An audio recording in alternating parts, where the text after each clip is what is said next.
to begin. Hey, what is up, guys, and welcome back to another episode of the podcast. This is episode 54. Now, before we get started with the conversation, I do want to give you guys a heads up. You're going to notice a very big difference in terms of audio quality. I do want to apologize for that right now, rather than surprise you when it gets there. But unfortunately, I had some technical issues on my side of the day of the podcast. Looks like Zoom was kind of chopping voices off. So luckily for us, we had the opportunity to do this on IG Live. So I was able to extract the audio, try to clean it up, fix it, make it sound good for you. And obviously, there's only so much you can do. But regardless, the conversation, you can understand us. You can hear everything we're talking about.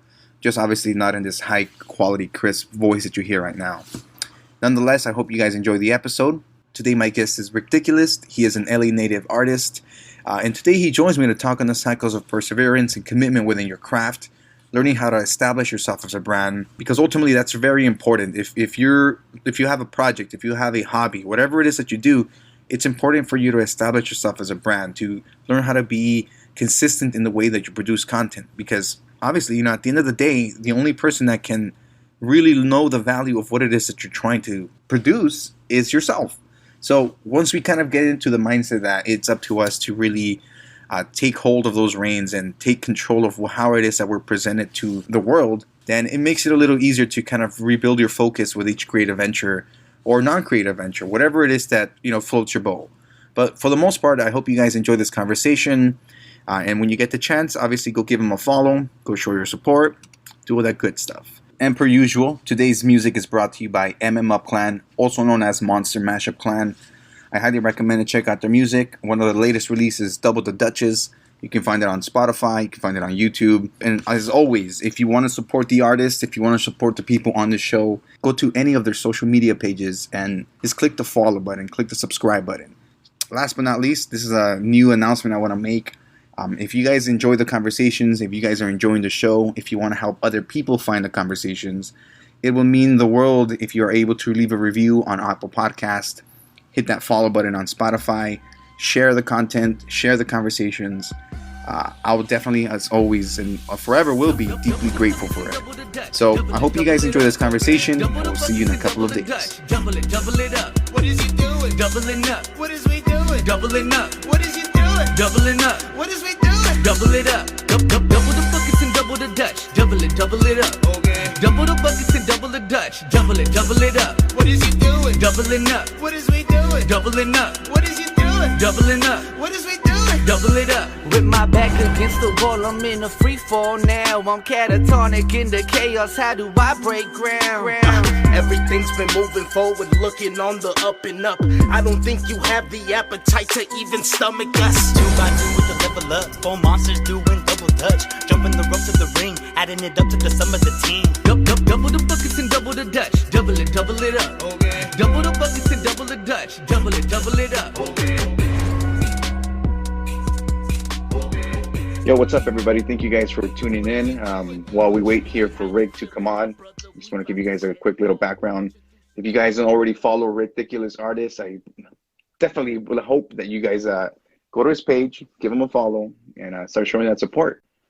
And we'll see here. I think we're having some kind of technical issues. Oh, I think he left. So give it a second. We're going to invite him back again.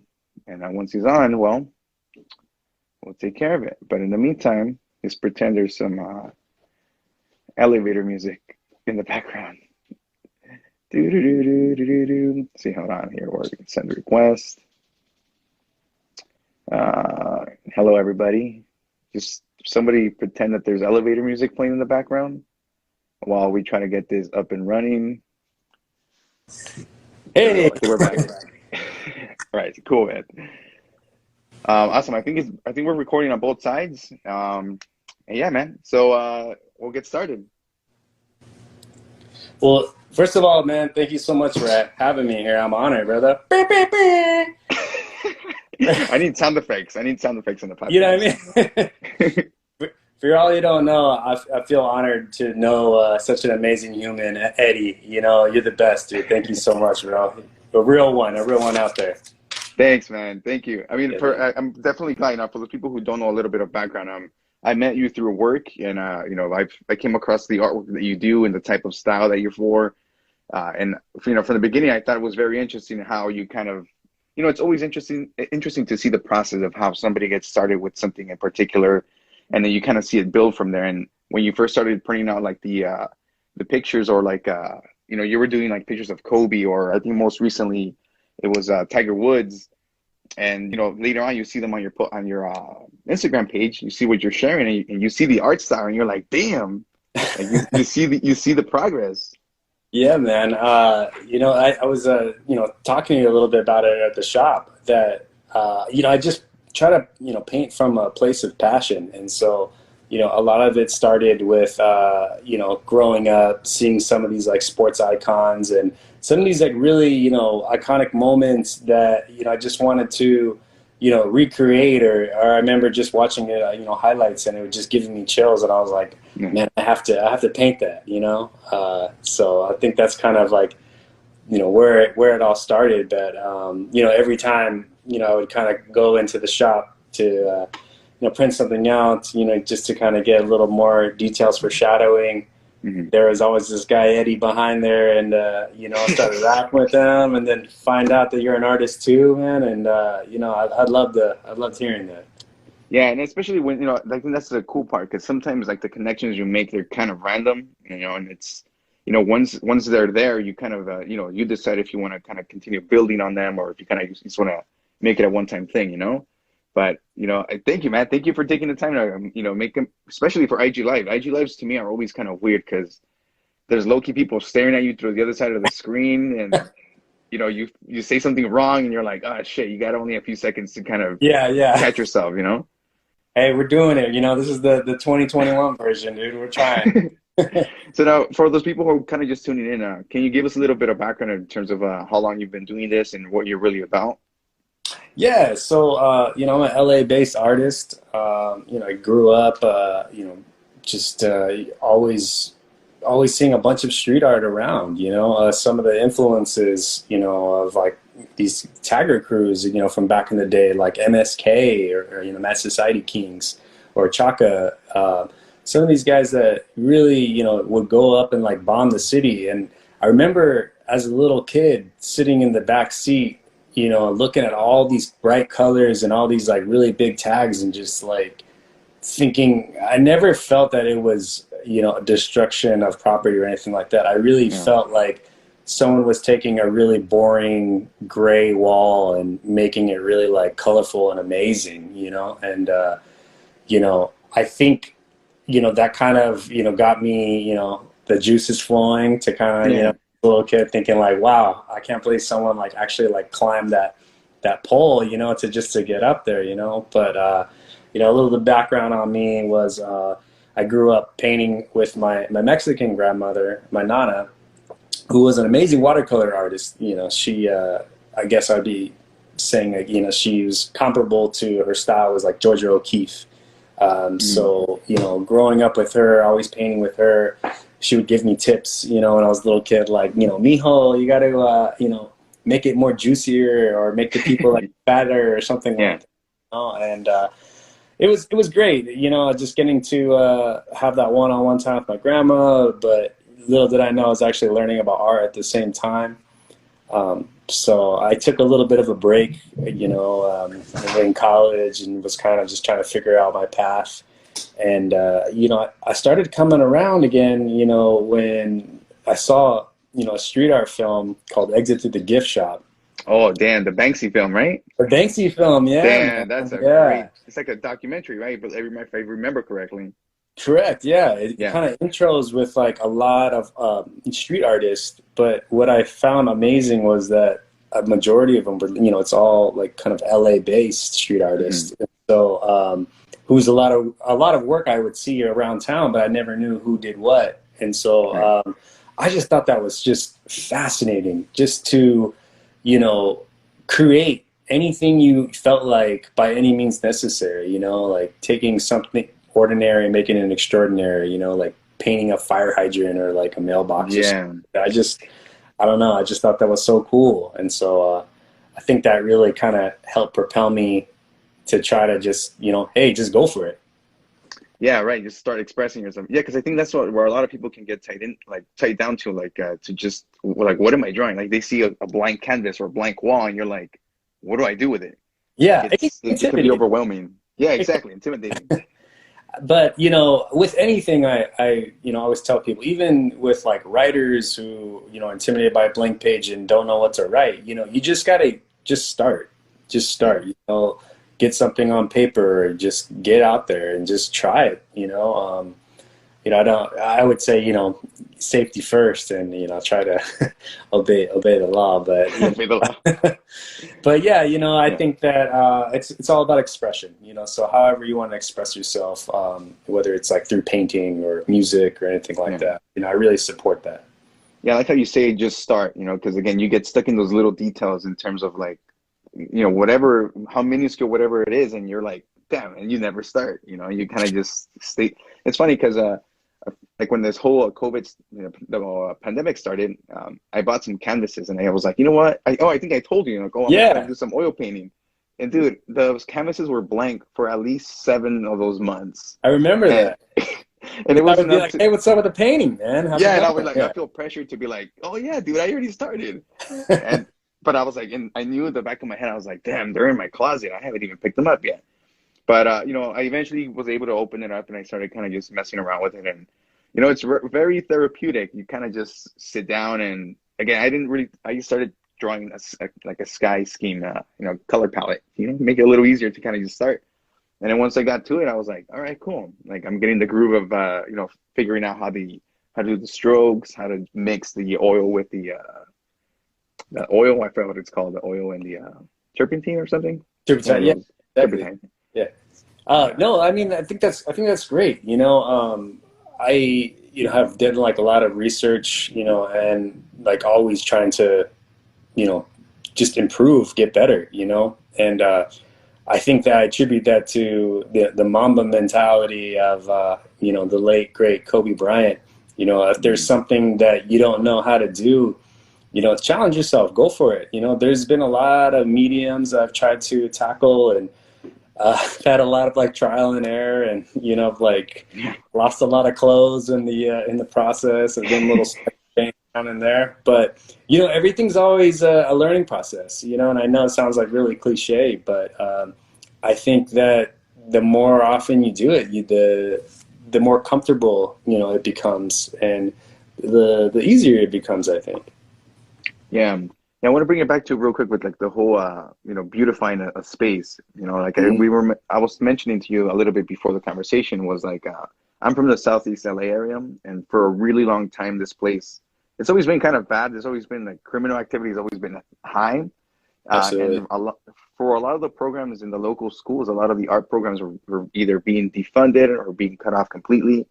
So like that whole movement of art was kind of like knocked down. You know, it was just shoved underneath a building and just kind of hidden there. And I think for the last 5-7 years, we've kind of started seeing a new movement of where at least they're being more open to making paintings like the electrical boxes. You know, there's like this art project going around where they, you know, make them look cool or something.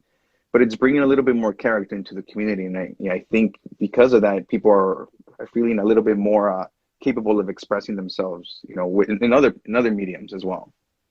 Absolutely. You know, I think from when it started, kind of back in the day, if you're, you know, a fellow Angelino, you know, I may as well born and raised, you know, what's up? We're like a rare orchid flower, you know, there's not best that exists. Yeah, everybody's a transplant. Yeah. Exactly. But, you know, back in the day, it was a lot more tagging, you know, and I felt like everyone was just trying to, you know, get their name out there, you know, or at least like feel important, like, you know, hey, I was here, you know, and, you know, that's important. But I think that the evolution of, you know, wanting to create and not being told what you should be, you know, what you should be watching or what you should be listening to or what you should be eating, like with all these billboards everywhere around, I think people wanted to take matters into their own hands and just kind of like write their own narrative, you know? And so I really enjoyed the way, you know, the LA landscape looks now with like a lot of like these pieces and a lot of street art. And I knew that change was coming when a buddy of mine got busted in Beverly Hills doing some street art, and the cops didn't like rough them up. They were just kind of like, oh, it's street art. And that's when I knew. I was like, wow, like, it's really made like a whole crossover. The fact that, you know, that they're noticing that too. So that was kind of cool. No, yeah, that's the whole street art. Yeah, it's because now it's considered like the cool thing. Yeah, you know, yeah. like, I was like, when did that happen? Yeah, go back 10 years ago and you're getting arrested and taken to exactly. you're locked up for a week. But, you know, to kind of go back to your question, you know, I think that I've seen, you know, we've seen the change of LA. You know, 15 years ago, you had no business going downtown, you know, unless it was to like buy crack. It was like the Wild Wild West, you know, and now there's like multi-million-dollar properties, you know, but it's nice that there's still like some character there. You know, you're going to go down to the Arts District or down by like the LA River, and you see like what LA still was and is still like trying to hang on to be. And I think that it's important. It's important for LA to keep its culture and not to lose out on that, because you know, that was another reason why I felt so important to pursue the arts, was that, like you said, a lot of schools are, you know, getting rid of, you know, art programs, and you know, I think it's great that everyone is trying to, you know, push the, you know, the education, but I think it's also important for kids to, you know, express themselves, or to at least, you know, have some type of outlet. And I feel like if you're taking that away, that it just causes a lot of like tension and buildup. And for me, art's always been about freedom and expression, and, you know, just going for it, having fun, colors, and being messy, you know, like all that. Yeah, it's raw. Yeah, and so now, like, because you're born and raised in Angelino, like myself, you know, I'm one of those. Do you feel like you express that a lot? Is that what you're trying to focus when you express it through your art? Is that what you're trying to like capture in a sense?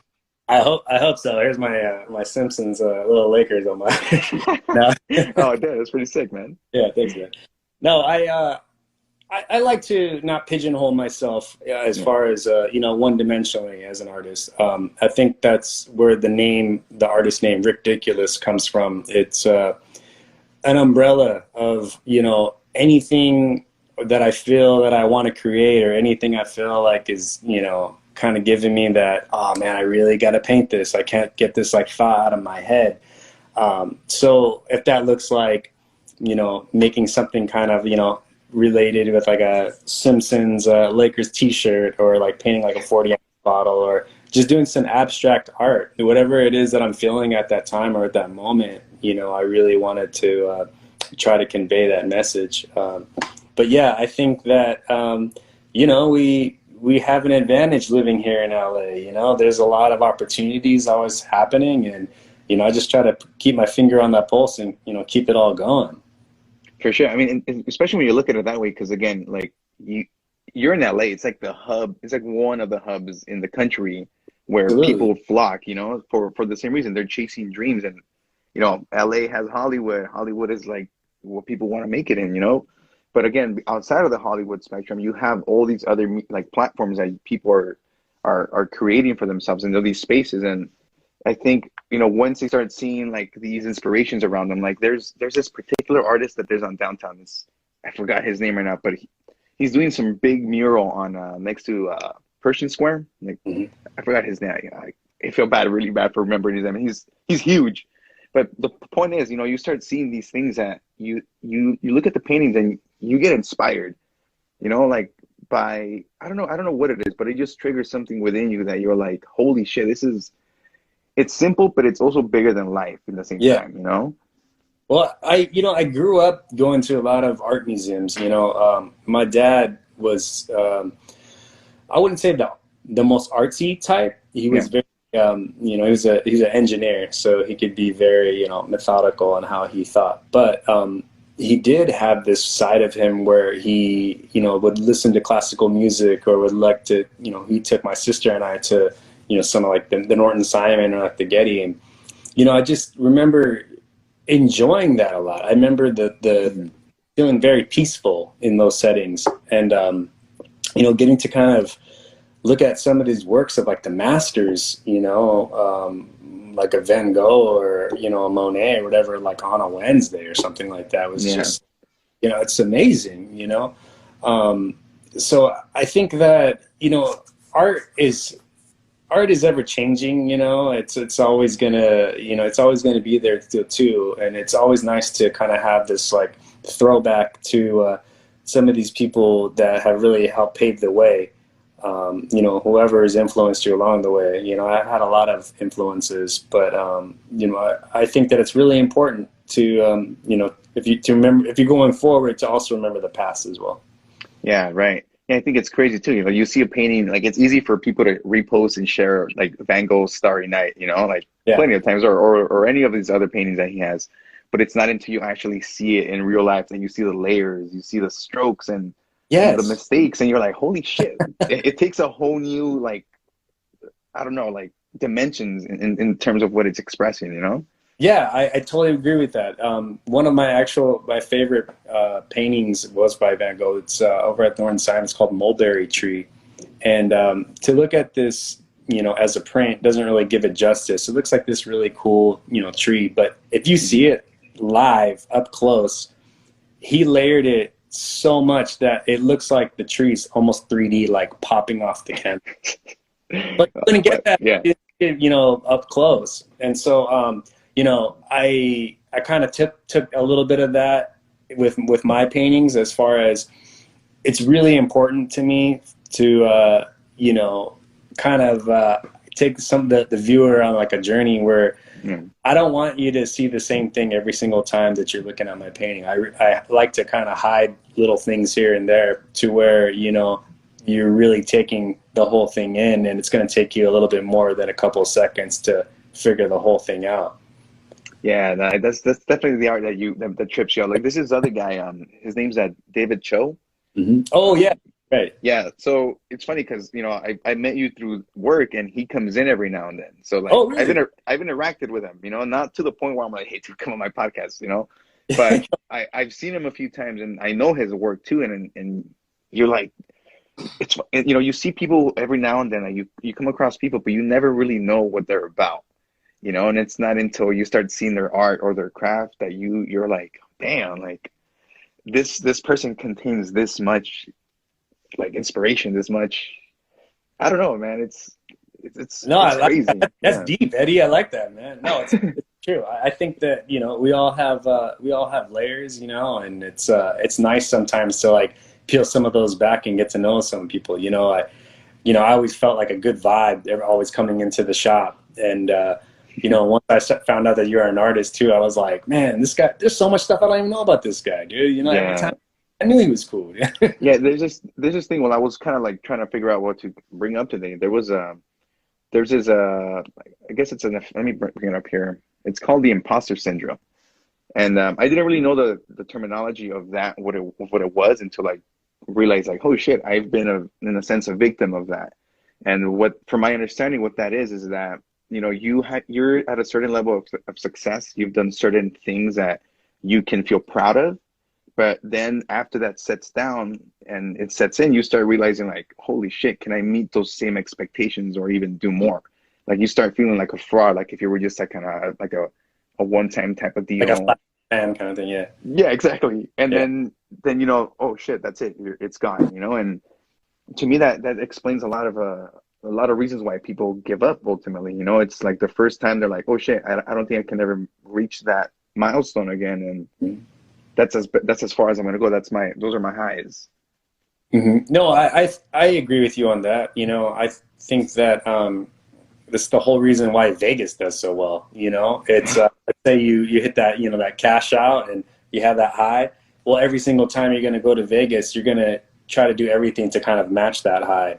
You know, so the same thing with some of the works that I've been able to kind of, you know, finagle into, you know, in celebrities' hands, or you know, getting into a couple of shows here and there. You know, I try really hard not to, you know, put any labels on myself, or to even like really get in too much of my head thinking like, that I might be like a flash in the pan. You know, I really try to, I guess, just like be free, you know, to create. I want to like really like liberate my work, you know, to become like forever free meaning, you know, free to create whatever I like, free to be free of, you know, criticism of my own self. You know, I'm gonna mess this up, but there's like an Andy Warhol quote. You know, it's like, don't worry about what people think about your art, like while they're kind of figuring out if they like it or not. Make more art. Make more art. Yeah. So yeah, that's great, because it can be applied to any other thing. You know, absolutely. Like, for example, like me using the podcast as an example, like, you know, there's days where I have conversations that I get out of it and I'm all like, fuck, that was fucking great. And then there's other ones where I still feel good, but I there's something in my head that tells me like, oh, it didn't feel as great as 2 episodes ago. Yeah. And then you kind of start like beating yourself up over whether or not you're doing better, or you should be doing better, or whether you met those expectations. And then you're like in this downward spiral in terms of trying to figure out, you know, can I do better? And you know, it can become a bad addiction at the same time. You know, that trying to self-improve all the time, but you're also putting yourself in this box. I think that's as artists, though. I think artists are always, you know, very critical of themselves and very critical of their work, you know. And you know, I've often caught myself comparing my work to a lot of people's work, where I'm like, why did that person get, you know, that, you know, account, or how did they get into it? Where I feel like my art can compete, you know, can go toe to toe, but I realized that, you know, it has nothing to do with that more. You know, it's I have to stay in my own lane when it comes to, you know, my own work. And I think there's enough for everyone to go around. And you know, I think it's just like the proof's in the pudding, you know, like you know, if we had like a chili cook-off, you know, and everyone made their own, like, you know, let's just see where it's at, you know. The chili cook-off, that's chili cook-off. I don't know. I haven't been to a chili cook-off, but I imagine it being pretty lit, dude. I'm pretty sure. Hopefully, after all this pandemic stuff's over, there's plenty of chili cook-offs we will go to. Yeah, well, maybe we could have like a taco cook-off, dude. I don't know. And now, like, through your process, like this whole art stuff that you've been doing, how long has it been since you've, I guess, kind of made it a thing for yourself to kind of continue pursuing? I mean, it's going to sound really cheesy, but this is something that I've been doing my entire life. What has just been really crazy is I can think back to when I was a little kid, you know, in my bedroom, just like doing like sketches of, you know, some of these like Dodgers, or like, you know, Teenage Mutant Ninja Turtles or something like that. And, you know, fast forward, you know, to current day, when I gave a gifted Tommy Lasorda, you know, with a painting, and, you know, he invited me over to his house. I was like, I can't even believe this is happening, where I was a little kid doing sketches of these, you know, athletes, you know, and then here I am like hanging out with them, you know. So damn, I know that must be crazy, huh? It was really crazy, you know. So I've always been doing art my entire life.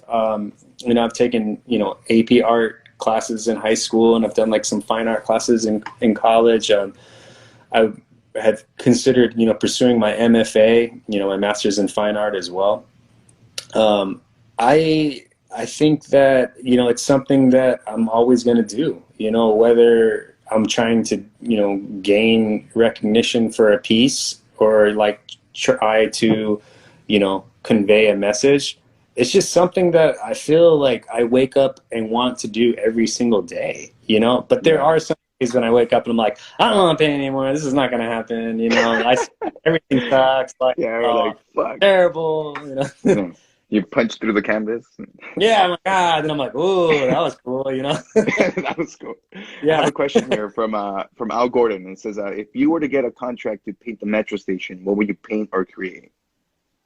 Whew, that'd be a good question. You know, I think that I would probably try to do like a throwback to like a time era of LA, you know, but like also try to make it like a little future forward. So I really have affinity with like our team's colors, You know, I like, you know, the Lakers like purple and gold. I think that, you know, it's the royalty or whatever. So I might do some kind of like, you know, purple gradient, you know, on the whole, kind of have it like fade, you know, into like some yellow, and the doors close, and like maybe have like a face there or something like that with like arms opening it like that. Yeah, that should be pretty cool. Yeah, I'm telling you, if I can get the right opportunities, I feel like you know, I'll let the creativity go. But that's something that I've kind of been like kicking around a little bit in my head. Thanks for that question. That was a great question.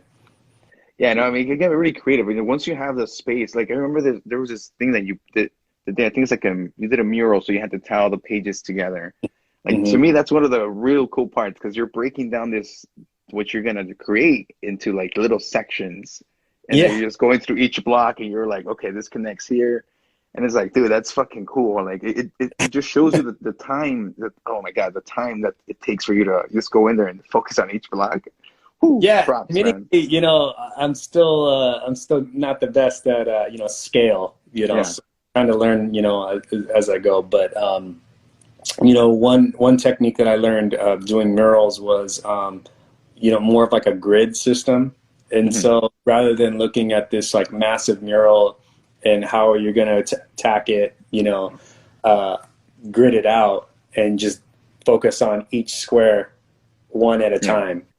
And then by the time you kind of like take a step back, then it all becomes like the picture, you know. So that way, kind of like the pressure's off, you know, where it has to be this, you know. And I like that. By the way, I like that. You know, I think a lot of times people get caught up with like realism type of art, you know, where it has to look exactly like the picture. But you know, history has shown us that it doesn't. You know, like some of like the cubism, you know, or some of like impressionism, or like a lot of these like different types of styles. Like that's what I mean. Like you can just get out there and create something. Like it doesn't necessarily have to like look identical to like a picture, you know. Yeah. Do you feel like your art style has changed over the years as well? Like because right now it's more like there's still like individuals, like people within the frames, but there's also a lot of abstract. Has that always been the type of style you've gone for, or has it changed? We Drip, what's up, man? How you doing? Guy's my homie right there. What's up? Yeah, I would say my style has changed, you know, over the years. Right now I'm focusing a little bit more on an abstract study. I think the love from that actually comes from the city of LA, meaning, you know, when you drive by billboards and they like are in between the process of like putting up one, but you can see the layered of all that old paper that has been like weathered and the rain has hit it and stuff is torn or whatever. To me, I find that so beautiful. I find that so fascinating. I think that there's beauty in that. I like to call that like almost like an urban decay abstract, you know? So for me, like I try to recreate that. I have a piece right here that I wanted to bring up that was one I recently just did. I don't know if it comes up or not. Yeah, I can see some of it. Oh yeah, I think you posted this on IG, right? Yeah. So this one I just recently painted, and I just was really had an affinity with like the color schemes. Sorry, but yeah, going, you know, full circle. I think that you know, I think it's always good to try new things and to try to, you know, evolve and, you know, try to challenge yourself. A lot of these techniques that I've tried, you know, in the past, I didn't really have, you know, a whole lot of you know, background in, you know, doing, but I just felt like, hey man, let's do it. Let's try this. I mean, yeah, but that's the good part. That's when you know you're invested into something, when you're taking the initiative to go outside of the formal system like school, and you're outside of it just practicing and trying new tools as you go, you know. That's really where the growth comes from.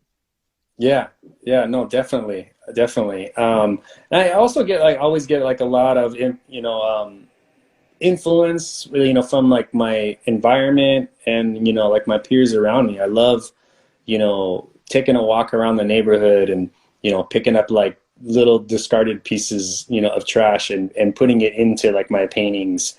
I don't know if it sounds a little unsanitary or not, but you know, I feel like it's you know, a re-releasing them to the wild. You know, it's part of actual LA, you know, that I'm into the painting. So it's, you know, makes it into like it's the blood, sweat, and tears of it.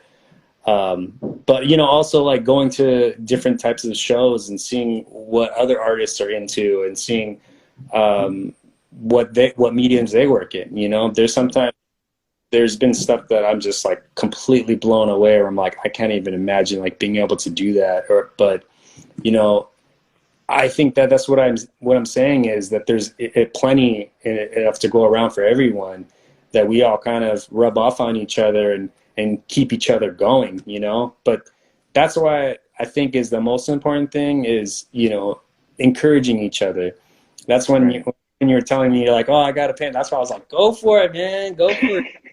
Yeah, it took me 7 months, but the brush was brought out, and I threw the paint onto the canvas, man. Better late than never, my friend. You know? Now I have a question. I have Al Gordon with another question. He says, "Do you think artists need representation for selling your art and skills?" You know, that's a tough question. The reason why I say that is because I myself haven't necessarily have like proper representation at the moment, although I would love to have that. I think that it definitely helps. I know a handful of artists that have it, and I've seen what it does for them and what it does for their careers. You know, it doesn't necessarily mean sometimes like you're the most talented artist, you know, but sometimes who represents you or who, you know, all about who you know can like get you into certain places. And so that's like something I'm still pursuing right now. You know, it's something that, you know, where it comes back to where I say, you know, it's by any means necessary, like getting the art out. You know, if the art is important to you, you will find a way to try to sell it or promote it. You know, there's been times where I've done a piece and I don't know where it comes from, but I'm like, I have to show this painting. Like, I have to show this painting. And so I hit up people, I call, I try to see by any means necessary, how can I get this painting shown? And I've done that a handful of times, and it feels like the times that I have done, I've had them submitted into galleries, that there was like an energy surrounding that piece, if that makes any sense. Like, I feel like I manifested it, and a lot of times those pieces would sell. I don't know what it is, but I think it's like the energy that you're putting into it. You're telling people, I care about this. I really enjoy this piece. It means something to me, and people will take notice to that. So, you know, I would say, you know, just keep going, you know, don't be discouraged. There are a lot of artists out there, and everyone was trying to, you know, show their stuff. And, but I think that, you know, if it starts to become like too saturated, you know, it'll always, you know, the cream will always rise to the top. I think, that definitely makes sense. I think what you brought up with the whole representation thing is like you said, like, just because somebody, let's say somebody does have that, doesn't necessarily mean like they're a better artist. You know, you know, that's something that a lot of people again can get stuck in. Like, oh man, I don't have this person to represent me for what I do, so maybe I'm not good enough. You know, and it's something you kind of keep coming back to. Now, in terms of like again being represented, I think for the most part in the beginning, there's a lot of like self-branding that you have to do. Like you got to push yourself. You know, you got to push your content online and offline. Like, for example, like sometimes I find it, I annoy myself when I'm posting stuff on my personal Instagram page about the podcast, because I'm like, dude, my followers don't want to hear a bunch of ads. They already get a bunch of ads everywhere. So there's like this part of me that says, dude, just take it down, like keep it off your profile. But at the same time, if you're not doing it, who else is doing it for you? Absolutely. You know, you gotta step up, and whoever's interested is gonna tune in. Whoever's not, well, you know, just hit the unfollow button. I think about that too sometimes. I think, you know, we all get in our heads. You know, sometimes I feel like, am I posting too much? Are people, you know, do they want to see all this stuff? You know, but I feel like if they're following me, I'm letting them know this is important to me, and I would like to share. Looks like we got another. Yeah, we got Ranting with Romel's podcast. Hey, what's up, man? Thank you for the question. So it says, do you see an idea in your head and then paint, or does it just come out as you paint? Oh, that's a great question too. You know, I think it's like a 2-for-1, because sometimes it's like I'll see an image that is very powerful and just sticks with me, and I can't kick it until I get it out of my head and paint it. I actually have one on deck right now that I don't know if I want to share or not, but it's I've been thinking about it for the last 2 weeks, and you're probably going to see it in the next like month or two. But for whatever reason, it's just like it's kind of has to do a little bit more with like essential workers, you know, and the importance of like. Well, that's something I wanted to do, but yeah, and other times it's just like an iconic moment, you know. I remember when I was watching the Last Dance, you know, with the Michael Jordan, you know, documentary. You know, I'm watching this thing and I'm seeing like him jump from the free throw line, you know, flying in the air, and I'm like, oh, maybe that would be nice to, you know. So sometimes it comes like that, where it was just like, oh, I remember a time, you know, or those, you know, maybe I should paint these like sneakers, because I remember like all the cool kids had those sneakers growing up, and I didn't have those, you know, so I wanted to be cool and have those, you know. Yeah, it's like a little nostalgic trip too as well. Yeah. You know, I think that it's, you know, that was a great question. It's a little bit of both, you know. It's sometimes if it's just burning in my head and I'm just like, all right, that's it. I know what I'm doing tomorrow. I gotta paint this. I gotta get this out, you know. Yeah. I think one of the things I mentioned earlier was in terms of the like the passion that's being captured in the paintings, you know. Like, for example, I think at least one of the stuff that it seems like you're working on right now was like it was Tiger Woods, right? Like the one in the painting. Yeah, and you know what? I'm sorry to cut you off real quick. I was just gonna say, it's funny sometimes how things work out, because HBO is putting out a 2-part documentary on Tiger Woods, and so this Tiger Woods piece I'm working on is getting close to completion. So I feel like it's gonna roll out right after that documentary comes out. So I was, wow, that kind of was like serendipitous, you know. Yeah, I mean, might as well, you know, if it's coming out, there's something. It's like there's something going on. So you know, once that airs, then you have the opportunity to be like, yo, look at this painting here.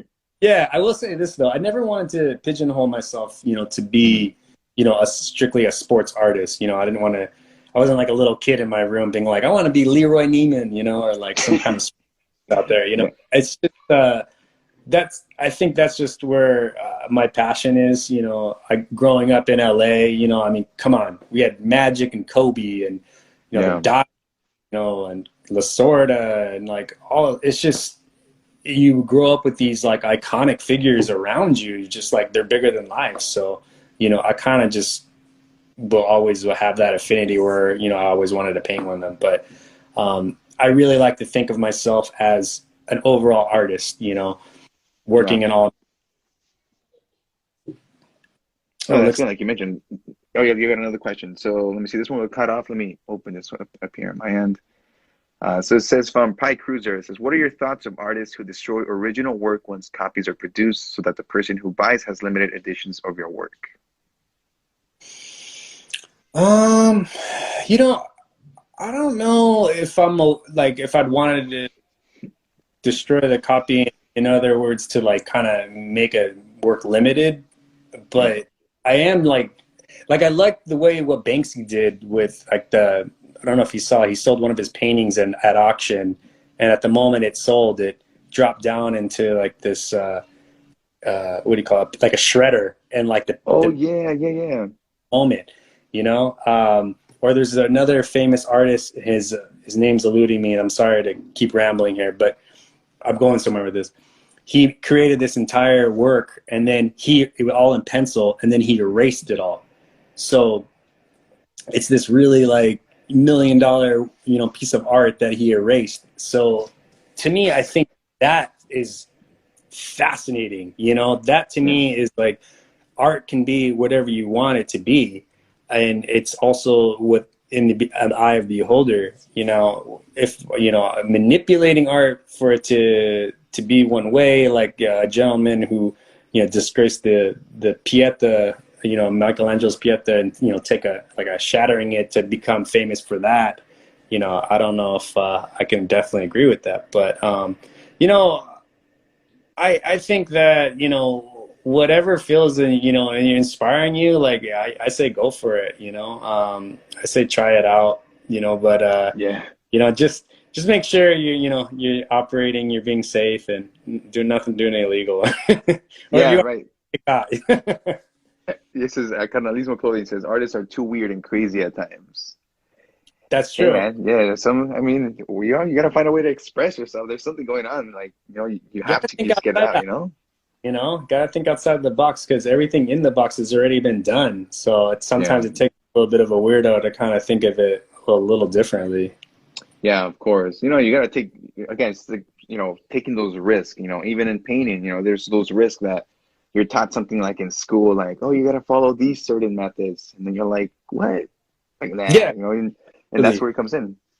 Right. I mean, my art teacher used to have us turn our actual paint or pieces upside down and then draw from that, because it gives your brain and like your eye something different to look at. Instead of it looking like exactly like this, your brain starts to kind of go in a different way. And I think that's good to kind of like play a little bit of tricks on yourself like that, because, I don't know, like I said, it doesn't have to be, art doesn't have to be one way. It can be many ways, however you want to. Yeah, that's why I hope in the near future we start seeing some more art programs start coming, at least to the schools around here. Because I know you go to other neighborhoods and, their programs are a lot better. Oh, look, we got an exclusive look at some of the paintings. Yeah.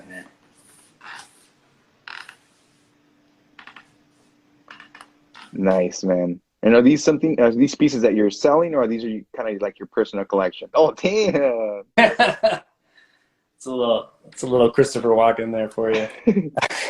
Like I said, it doesn't make sense all the time, but no, these are all paintings for sale. Nice. Each one of these guys is like my kids, so I'm not just gonna like hand them over to to anybody, but if it means something to somebody and I'm willing to let it go at the right price. But I'm like, this one I got Kareem to sign it. It's like, oh my, Andy Warhol. Sign right there. Yeah, dude, that's fucking cool. Yeah, man. Some of just like a little bit of like the collection there. But yeah, man, if you want to check out any more of my art, I'm on IG as Ric'Diculous Artist, and I'm also on my website, ric'diculousartist.com. Dude, I'm gonna make sure that everybody follows you. Everybody here, you better follow this guy, because if you don't, I'm unfollowing you. I'm gonna unfollow you all right now. Ric'Diculous Artist. Next time you're on the show, I'm gonna have that. I'm gonna have an actual yeah. Let's do it, dude. Pop everybody's speakers off. I was like, I got a question here from Pussy Willow. So, what's the story behind meeting Tommy? That must have been so dope. Oh my gosh, man. The story, real quick, I'll give it to you. Is I heard he was going to be at a signing at a show, and so I created a painting just to, have him see it, have him sign it, and just tell him like what a big influence he was on me. And he saw it, and he was just like, "This is amazing. Can you do one for me?" And I'm like, "Of course." I mean, when the Godfather asks for something like that, you do it. Yeah. So yeah, I painted one for him. I brought it over to him. They said like meet me at his house. I met him at his house. Rang the doorbell. Played like a Star Spangled Banner. I was like, "Oh my god, this is awesome, man!" But surreal. For real, man.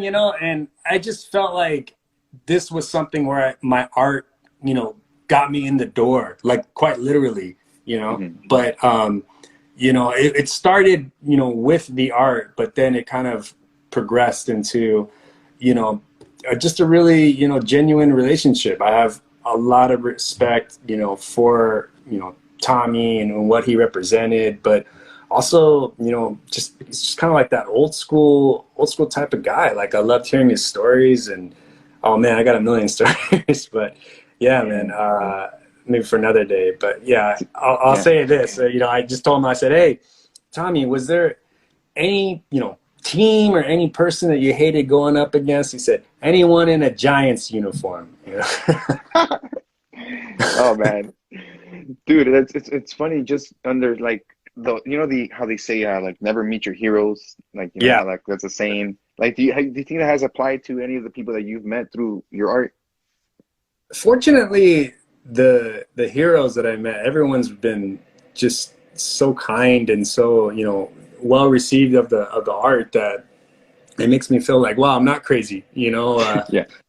You know, I can keep doing more, you know. But you know, I think that everyone is human, you know. I think it just all kind of depends on the day you catch somebody, you know, and not every day, you know, I'm on, you know. I try to, you know, put my best foot forward, you know. But you know, thankfully, it's got me into the door of like a lot of places, and you know, let's just see where this keeps going, you know. 2021, here we go. Yeah, dude. Just what are we at? 13 days in? Fuck. I got Oh my I gosh, got man. I got two questions here real quick. I got one from WeDrip. It says, how did you get the name Ric'Diculous? Actually, it kind of started with a buddy of mine and a coworker. You know, we were just like messing around, and I think we were like doing some raps or something like that, you know. And Yeah. I think I was just like chimed in like, "Yo, it's your boy Ric'Diculous getting sick with this," you know, and it kind of just stuck after that. You know, And it's you just like, went along with it, yeah.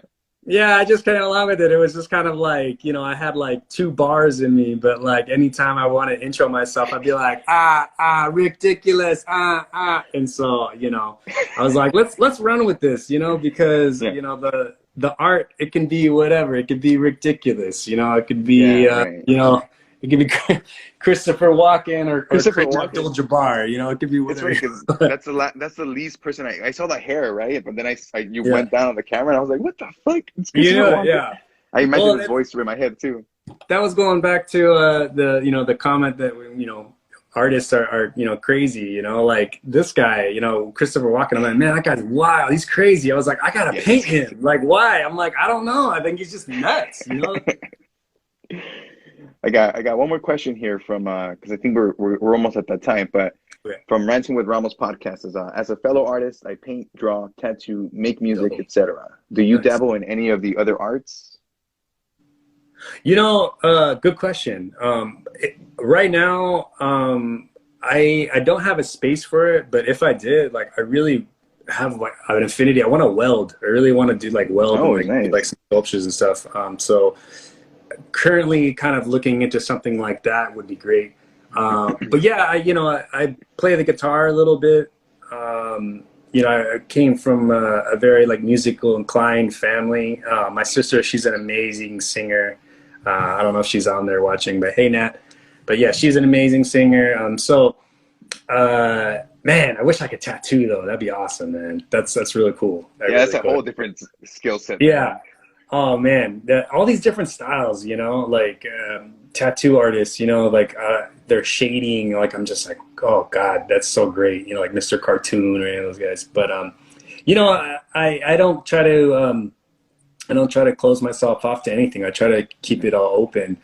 You know, it's just all how much time I have. You know, I kind of, you know, DJ a little bit. You know, like it's hey, let's do it. You know. Yeah, I mean, again, you got. I mean, if we're not dabbling in it every now and then, we're not gonna, you know whether if it's for us or not. You know, that's at least that's the way I like this. Yeah, you know, outside of the podcast, I try to be creative on the outside, like occasionally drawing or something, but. You know, because I feel like if I just do too much of one thing for so long, I'm just gonna get overwhelmed and like wiped until I kind of, you know, shift my focus into something else for just a little bit to kind of get it out of my system. I'll tell you what I don't do anymore is I play basketball. I just ruptured my Achilles tendon last year. So those days are over. Oh, man. I'm not doing that anymore. But I'm just gonna stick with the arts, and I think it's a little safer that way. Yeah, you know, you don't want to mess that up. That's yeah. Yeah, dude. Well, man, thank you so much. I think we're almost at that time. Actually, let me double check here before I'm like, let me make sure what time it is because I don't want Instagram to kick us out last minute. Yeah. Cool. We got 5 minutes. Cool. Cool, man. I mean, if people want to, you know, look at. I mean, is there a place where people can go see your art physically? Like, I mean, I know it's COVID times, but is there like a spot where like a gallery, or is it just online for now? Yeah. Well, right now, if you find yourself in the San Francisco area up in the Bay, I'm showing at it's called The Workroom. It's over in Mill Valley. So I have some of my abstract paintings over there. And I have some of my prints in the downtown arts district at the artist co-op.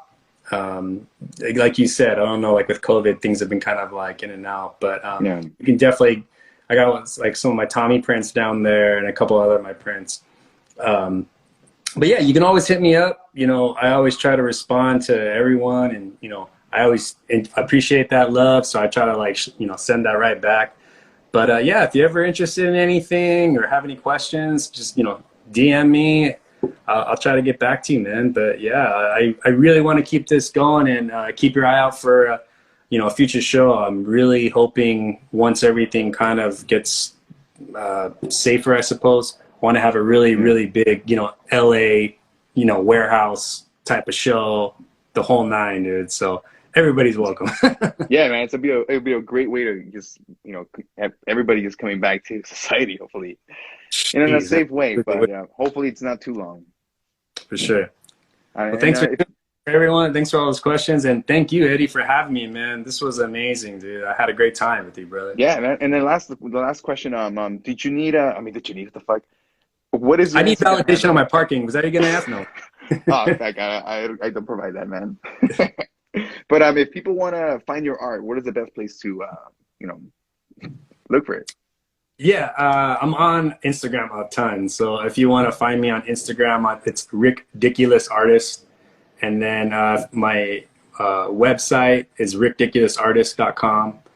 I'm on Twitter too, Ric'Diculous Art. I try to get the artist, but that one isn't available. Somebody took it. Yeah. Yeah, I'm trying to figure out this whole TikTok thing too. I don't know if I want to like make like art videos or whatnot of like whatnot, but I'm easing in slowly. You know, I'm not trying to get like too crazy with all these things. But yeah, definitely hit me up on Instagram or my email too is ric'diculousartist@gmail. So there you go. Hit me up. All right. That's good, man. I mean, the only thing I ask is do not do the TikTok, the dances. Don't do the TikTok dances. Oh, forget it, man. Not with the ruptured Achilles anymore. You know? That's the worst. All right, well, thank you first of all, Rick, thank you for tuning in and being the guest. Like, I'm getting all like weird now. Thank you for being the guest today. And then thank you for everybody for joining and, you know, engaging. So till next time, this episode's going to go live hopefully either tomorrow or Friday. But you know, if you guys want to follow Rick, you know where to find him. Do it, man. Do it. Thank you so much, man. All right, man. Take care of yourself. I'll catch you later. Everybody else, you have a good night. You too. Thanks, man. Peace. See ya. All right, guys. Thank you guys for tuning in to the podcast. Peace out. Double the buckets and double the Dutch. Double it up. Okay. Double the buckets and double the Dutch. Double it up. What is he doing? Doubling up. What is we doing? Doubling up. What is he doing? Doubling up. What is we doing? Double it up. Double the buckets and double the Dutch. Double it up. Okay. Double the buckets and double the Dutch. Double it up. What is he doing? Doubling up. What is we doing? Doubling up. What is he doing? Doubling up. What is we doing? Double it up. With my back against the wall, I'm in a free fall now. I'm catatonic in the chaos. How do I break ground? Everything's been moving forward, looking on the up and up. I don't think you have the appetite to even stomach us. 2 by 2 with the level up. 4 monsters doing double dutch. Jumping the ropes of the ring, adding it up to the sum of the team. Double the buckets and double the Dutch. Double it up. Okay. Double the buckets and double the Dutch. Double it up. Okay.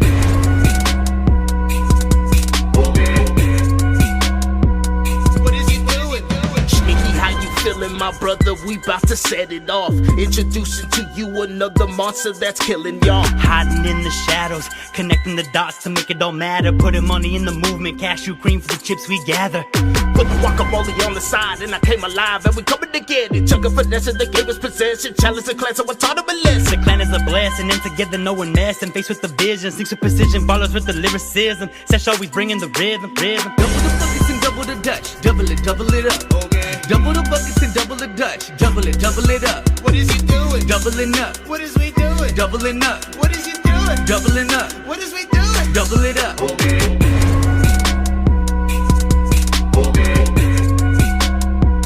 What is he doing? Double the buckets and double the Dutch. Double it up. Okay. Double the buckets and double the Dutch. Double it up. What is he doing? Doubling up. What is we doing? Doubling up. What is he doing? Doubling up. What is double it up.